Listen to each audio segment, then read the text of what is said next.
Well, I finally did it. I sat down and watched the Winnie the Pooh horror movies. Today I'm going to be recapping and reviewing, I guess, discussing both the Winnie the Pooh Blood and Honey movies. If you don't want spoilers, then click off the video and go watch the movies. The movie takes place in the 100-acre woods. Inside of the 100-acre woods happens to be a bear named Winnie the Pooh who really likes honey, and a little pig called Piglet, and they're best friends with Christopher Robin. But because it's a horror movie and a slasher nonetheless, they are bloodthirsty maniacs. There is a bit of sadness that comes along with this movie, though. That is the fact that some of our animal friends are missing. Not all the Winnie the Pooh characters hit the public domain when this movie was being made. The first movie begins with narration over some interesting looking animation. The narrator explains Christopher Robin's backstory and these animals. The creatures introduce themselves as owl, rabbit, Eeyore, piglet, and most importantly,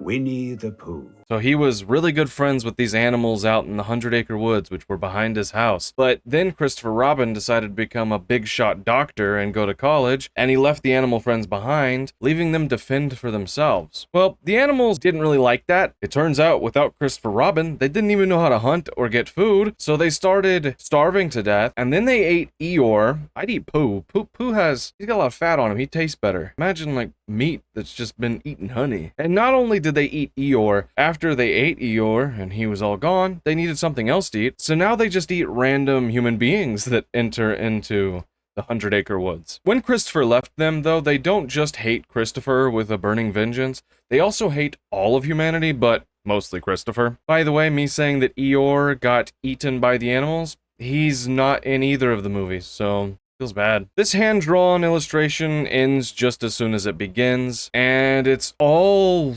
very downhill from there. The low budget of this movie quickly shows itself, so no more fun voice acting or illustrations. It's terrible levels of acting and cringeworthy dialogue that doesn't need to exist. So Christopher Robin is out in the 100-acre woods trying to go meet his old friends that he left behind and hasn't seen since he went to college and became a doctor, which probably takes a really long time. I'm assuming Chris hasn't seen these animals in 10 years, perhaps. Why are you so special? Oh, well, that is because soon we'll be Christopher and Mary Robin. And I don't want any secrets between us, and I certainly don't want you to think I'm crazy. I don't think you're crazy, Chris. Even the sign for the 100-acre woods, or the 100-acre woods, looks shitty. I wouldn't have as big of a problem with this dialogue between Chris and his wife if it weren't at the very beginning of the movie. Why put your least charismatic, worst actors at the very beginning of the movie? The woman can't act, but Christopher's actor almost seems slow. I don't know how to put it. I'm not trying to call him actually slow. It's just the way he talks so slow, he seems slow. Why are we even here? Why are we even here if you don't believe me? I don't think we're going to find them. But I'm here to support you. In the middle of this unbearable yap fest between Christopher and his wife, they come across Winnie the Pooh's house, Winnie the Pooh and Piglet's house out in the middle of the woods. Not realizing the animals all went completely insane and are murderous now, they snoop around a little bit looking for them, but they miss every sign that things are wrong. People in horror movies are always the worst people. They never can see danger right in front of them, so it takes them going into Winnie the Pooh's house until they realize that they actually are in trouble. Right after they realize that, we hear footsteps. Winnie the Pooh is home. Chris? Is that you? Yes.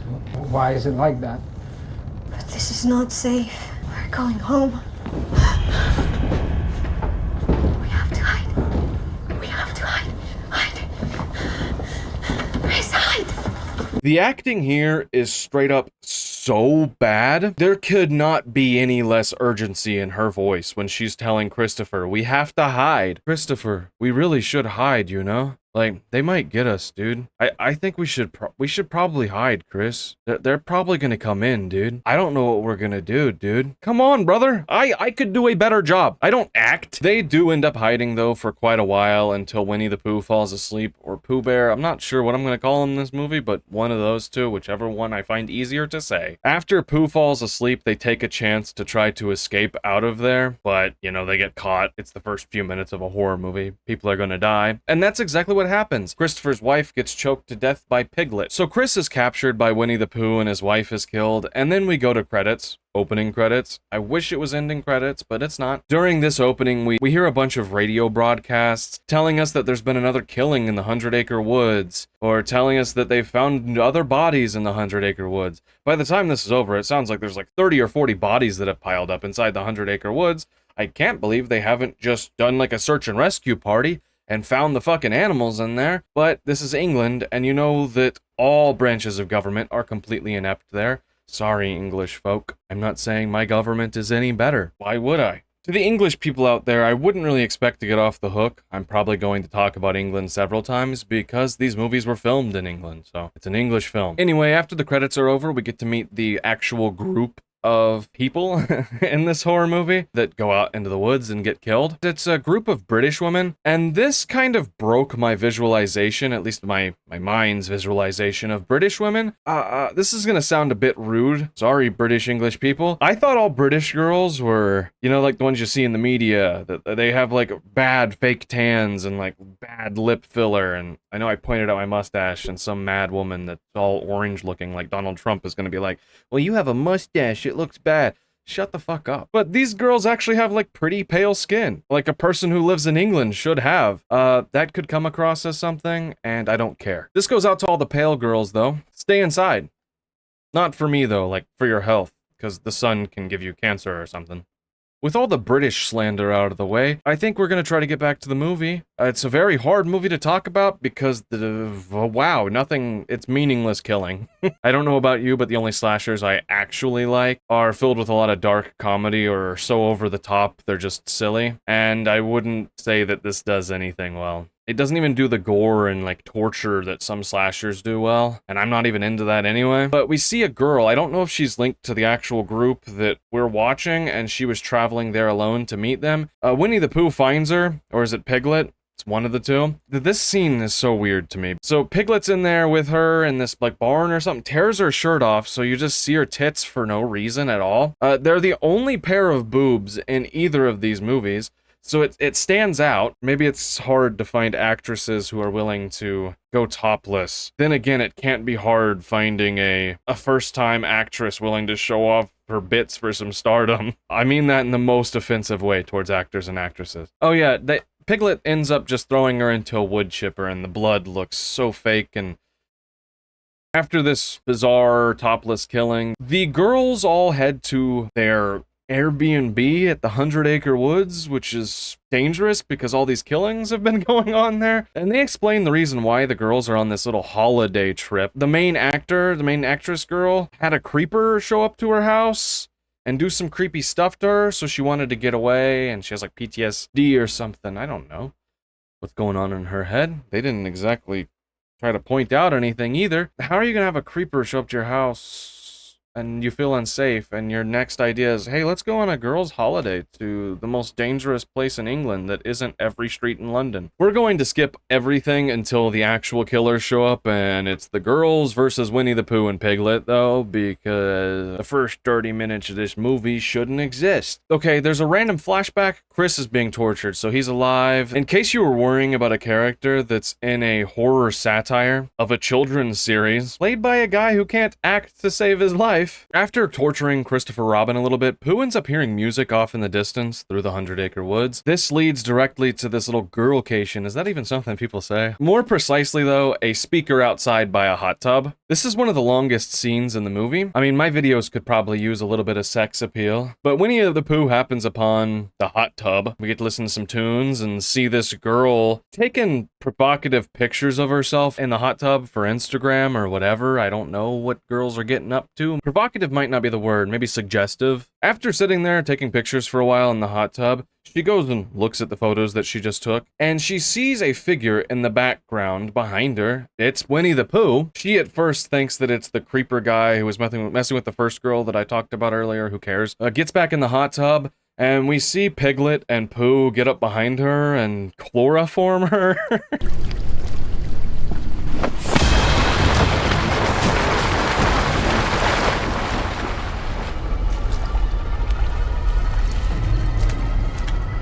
They then take her out front of the house, and she wakes up on the driveway, and they run her head over. It squashes like a melon. It's kind of gross looking. The noise she makes, screaming while her head's getting ran over, causes the other girls to hear her. They were out in the woods talking alone. They run up to the front of the house and obviously see their headless friend in front of the...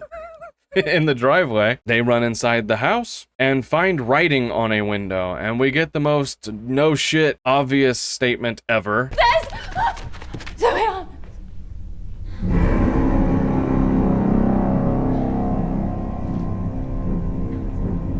Whoever it is probably wrote that. If this looks a little bit different to you, I am recording on the next day now, so things might be a bit different, like this pimple that I have here. And I'm wearing the same shirt, and there's a nice little stain on it. For some reason, YouTube retention drops off like crazy when you change your shirt. When the girls are in the house and notice that the killers are around, like the stupid scene of the writing on the window, that must have been them. We see a really interesting little ability, magic, that Winnie the Pooh can pull off. So now he has superpowers like a ranger in a fantasy game where he can control animals, but he can control bees. He's controlling animal familiars, but they're bug familiars. Because he likes honey, you know? Bees make honey. I was finding a little bit of comedy in this, and the last scene especially, but that's really short-lived here. Where I thought the comedy was going to continue is when one of the British girls runs out with a revolver. I don't know where the hell you'd get that in Britain. I don't know how your laws work, but I'm assuming you guys don't have that. A bit perplexing. And after the revolver scene, it just nothing holds weight. There's not any serious attempts at filmmaking. I feel like they're taking it seriously. You can tell with the artsy shots and the small attempts at storytelling. But every kill scene is either happens instantly or the build-up takes several minutes for no payoff. Like half of the movie is this.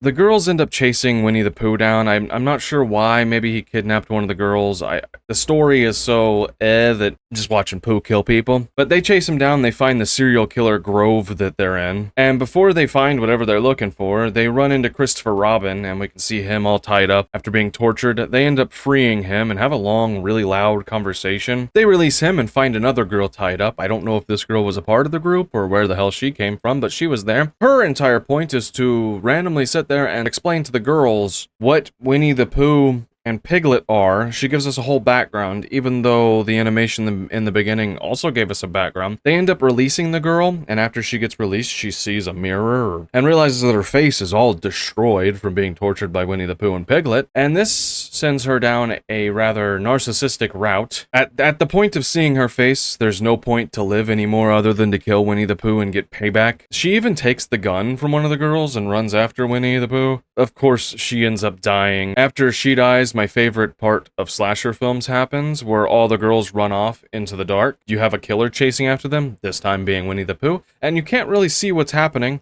That's my favorite part about slasher movies. I did write down here in my notes that British girl number 3 had a machete shoved down her throat by Piglet. I'm not sure what British girl number 3 means. Is she in the credits as British girl number 3? Or was I trying to make a bad joke? After quite a bit of running, the girls make it to a dirt road and they just happen upon a truck that's driving towards them. The people end up stopping and getting out, and what do you know? They're 3 able-bodied men. But this is one of the weirdest scenes in the entire movie, because these guys get out and talk to them, but they all have different accents. I know there's a lot of accents in Britain, but I mean like very different. One of the guys, he's like the lead guy, he sounds like an American trying to put on the worst British accent I've ever heard in my life. What you talking about? What's happening to y'all, huh? Boys, you ready? You ain't got no manners, do you? The girls are terrified, Logan. What? What do you reckon that freak's doing to him? Hey, yo, what you been doing to them girls, huh? There's just little hints that makes you think maybe he's putting on a British accent, and he's just so bad at it. Knowing how bad the actors would be in a movie like this, that probably explains it, but maybe he's just an American that talks funny? I thought maybe the director was doing this just to be silly, though. That could also be an option. I can't really tell with this movie. I add the director being silly part here because that's how the movie goes down. Like, the rednecks confront him and sit there spending forever talking to Winnie the Pooh, but Winnie ends up just smacking one of them in the head and his head explodes. And then he karate chops another guy's arm, and his arm just gets cut in half by a karate chop. Maybe if they would have spent the first hour of this film actually trying, it would have came across as funny like it was meant to be. Oh great, it's starting to rain now. All I know is that if I worked on this movie, I wouldn't want my name linked anywhere near it. I mean, the movie ends with a several-minute long scene where Winnie the Pooh climbs up onto this truck that the girls took from the guys that he just killed. It's probably 3 minutes of him riding in the back and them screaming and crying. Like, oh my god, he's behind us, and we slowly see him moving up to the truck.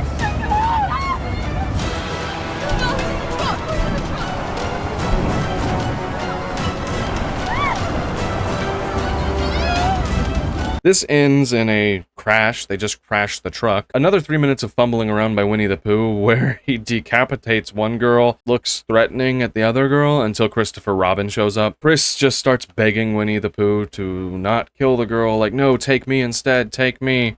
Pooh doesn't play those games, though. He just stomps the girl's head in and then begins stabbing her over and over again while Chris watches. Chris takes that time to run off, and that's where the movie ends. Chris survives, and everybody else died. The movie's different, that's for sure. When I first heard of this movie, I thought maybe it would go down the route of being parody more than anything else. I think it genuinely tried to be a horror slasher movie, and it failed miserably every step of the way. I truly don't know what to rate this movie, though, because it lacks everything in a movie. It lacks story, it lacks characters. I feel like they should have just made the bad guys, Winnie the Pooh and Piglet, the main characters of this movie, rather than the victims. Christopher Robin should be the main character, but he's only in the movie for 10 minutes, if. I think I'm gonna give this movie a 1 out of 10 because on a 1 to 10 scale, you can only give something a 1. That's the lowest you can go. On to the next film, though. I don't really have anything to say about that one. It's a bad movie. What do you expect? How do I talk about this movie? Winnie the Pooh, Blood and Honey 2. It's so much different than the first movie. And you're probably thinking to yourself, if you haven't seen these movies, that that's a good thing to be different than a bad movie. In some ways, I think it is, but in others, it's not. It's so much worse. Actually, the production studio's intro in this movie is a perfect analogy of the movie itself. It looks like something that a child made in Blender. Yeah, like a child got a hold of Blender and made an animation for his father's production company. I don't know. Wow. That's how the writing and plot of this movie feels too.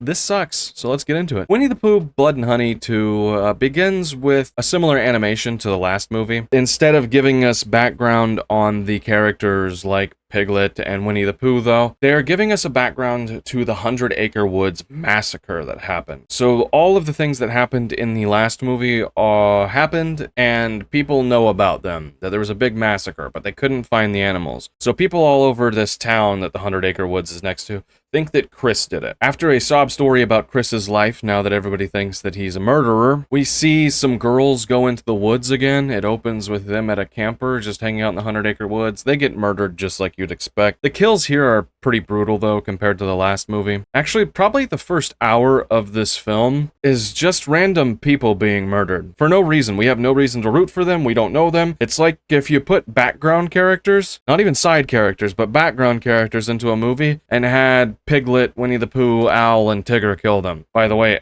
Owl and Tigger are in this movie, so hey, more characters. The murdering is only broken up by, like, going back to Christopher and showing dialogue between him and his family or friends. It's a very long movie, full of way too much terribly written dialogue. A story that should have been paced so much faster for what it's worth. I guess we'll talk about it, though. I have to. I'm dreading it so much. This movie, woo-woo-wee. But we do notice that the animals are different. They've been redesigned. I'm assuming the budget was a bit higher for this movie, because I think the other movie did make quite a bit of money for the budget. If you take a look at Winnie the Pooh in this movie, and then Owl has this really creepy look to him, and he has this dark, scary voice. Yeah, by the way, the characters are voiced now. What happened last time?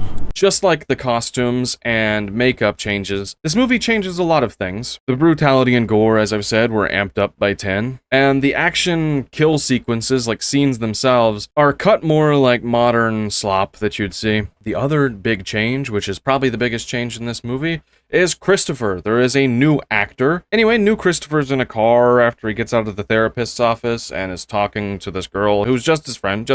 All the dialogue here went one ear out the other to me. I think they were talking about a party that was happening and making up excuses. Then they went more sob story about Chris, like, oh no man, everybody thinks I'm immortal. I do find it hard to believe that people would actually think Christopher did this though, especially the actor that's playing Chris now. Do you think he would have been able to pull off some of those kills that were in that last movie? Karate chopping a guy's arm in half. I guess he could have used weapons for those. But then again, that arm would look like a blunt force object went through the arm. But that one girl that was grabbed and they stabbed a whole ass machete through her face. But not only through her face, the machete was through her face into a tree and she was left hanging there. Do you think that this version of Chris would have been able to pull that off?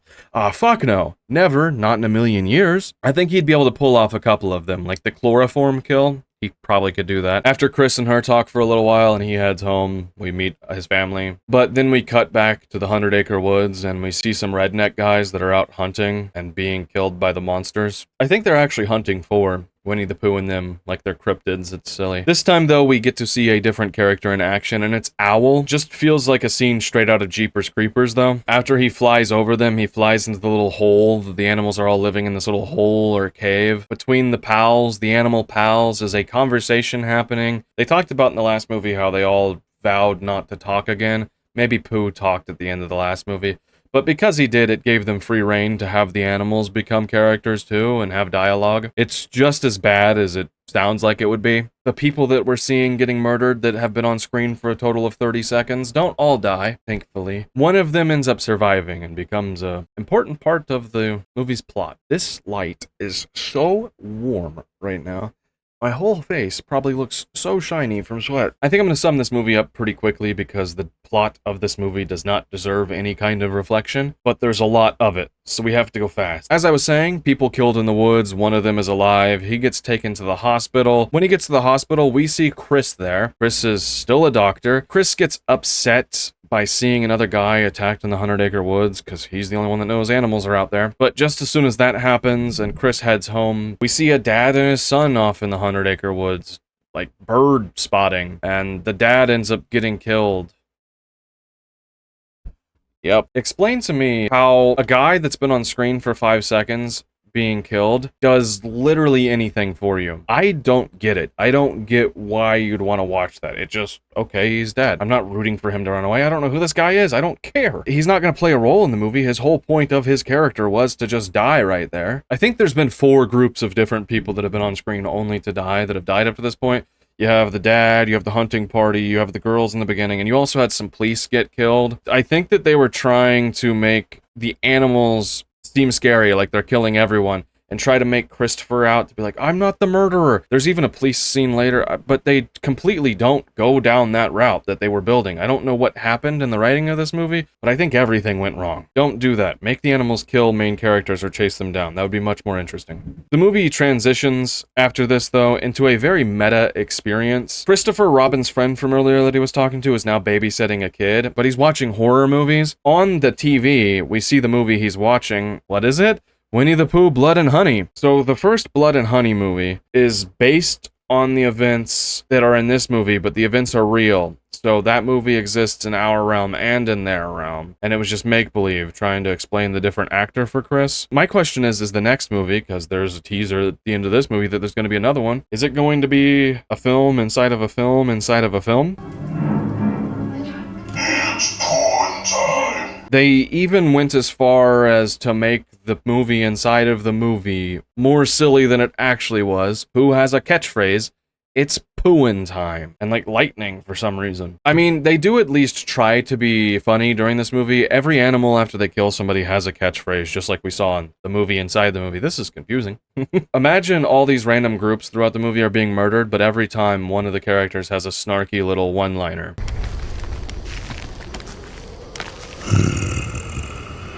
Like pigs to the slaughter.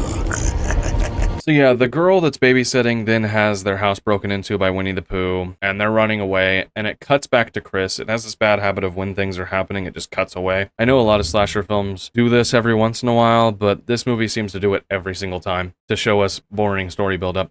Chris ends up talking to the cops who are questioning him about the killings in the woods, but he has an alibi, he was at work. But the guy at the hospital actually wants to talk to Chris. On a whiteboard, since the guy's face is all messed up, he writes down telling Chris that the animals actually did do it and they are real. So Chris is like, oh my god, somebody's proving my point. Then Chris randomly goes and tracks down a guy. So this rabbit hole is an explanation of where the animals come from, okay? Chris goes to this guy who he figured out was kidnapping kids. By the way, Chris's brother was kidnapped way back in the day. Well, this guy tells us that he was kidnapping children in order, like for a doctor who was doing genetic experiments on kids. The doctor ends up realizing that the kids are evil and things have went too far and tries to bury and kill the kids, the kid animals, because they're not actually kids at this point. They're like half kids. But the guy ends up figuring out what the doctor's doing by killing all of them. The kidnapper guy kills the doctor, but then he shows back up and the kids are somehow out of their graves and they're all out. And those kids are the animals now. So that was the background that we got. The guy ends up just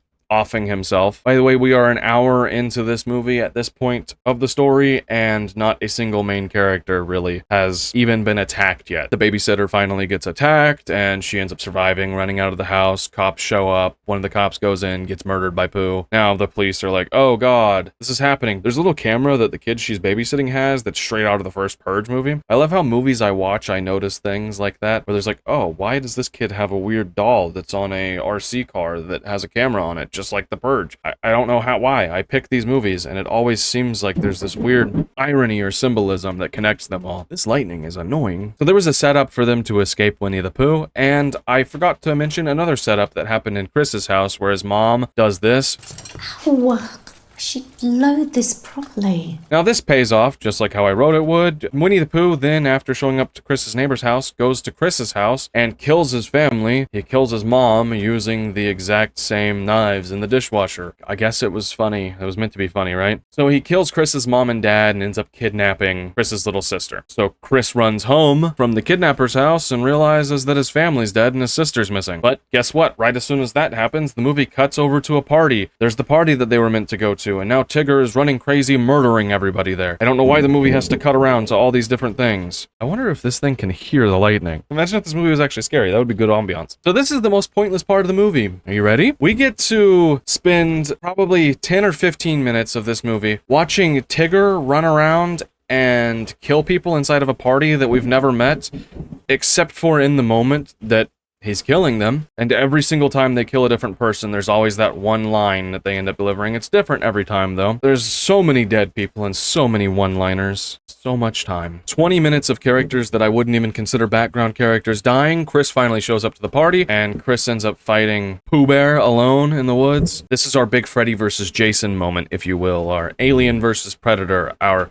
Christopher Robin versus Winnie the Pooh. Chris ends up cutting him in half with a chainsaw. So then the movie ends. He manages to grab his sister and run off to a police car. The movie isn't exactly over yet there, though. We get to see an ending during the credits where Winnie the Pooh, Owl, and them are all surrounding this table. And Owl's like, no, we're coming back. And he's applying honey to Piglet and Pooh to bring them back to life. They're regenerating. What's crazy about this, though, is I don't remember Piglet ever dying in this movie. Wait, it wasn't a post-credits. The post-credits is another thing where we see more animations and it's showing different animals. And we get to see Eeyore being a big fat zombie, so I think he's going to come back. I'd like to see a zombie donkey go around killing people. This movie went down a completely different route than the first movie, and I think it did so in all the wrong ways. It added all this unnecessary story and tried to keep us entertained by random people dying throughout, instead of having anything even come close to Chris until the last 20 minutes of the movie or so. I feel like that's when everything starts to finally happen to the characters that we're watching all this dialogue about. This movie overall is another one that's really hard for me to rate. It felt like it lasted a lot longer than the first movie did. It took forever to get through, and the first hour of this movie was just so unenjoyable for me. The first movie was much more enjoyable because I just went into it thinking, oh, this is going to be a bad slasher movie, and people that seemed to be on camera were dying, whereas this movie, nobody that was on camera died. It was just all